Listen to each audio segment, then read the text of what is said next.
Ви благодарам на објаснувањето, заменик министер. На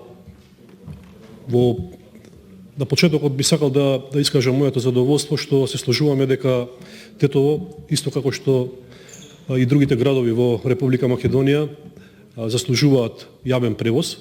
Исто така заслужува јавен превоз и не заслужува да биде на врвот на градовите кои што се најзагадени во светот. Како што знаете, се приближуваат оние есенски, зимски денови кога температурата навистина опаѓа и потребата за грејење, за загревање на граѓаните расте, а со тоа се згуснува и сообраќајот и сите оние околности кои што предизвикуваат за енормно загадување. И верувајте дека Тетово како град кој што се развива многу брзо, во кој што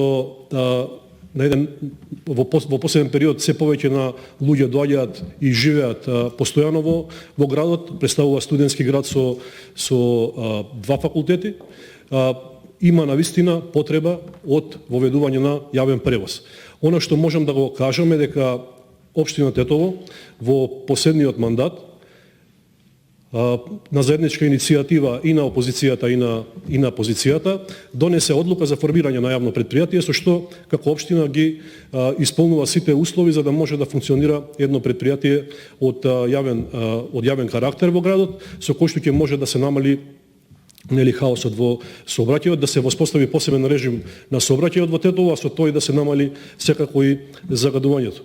Но сметам дека овој предлог ќе се разгледа многу сериозно. Јас повторно ќе го предложам и ќе го образложам на седница кога ќе се разделува и ребалансот на буџетот, и сметам дека ќе најде на поддршка од пратениците, затоа што се работи за квалитетен предлог кој што ќе го подобри квалитетот на живот и се работи за заштита на здравјето на сите граѓани кои што живеат во Тетово, па и во Тетовско. Благодарам.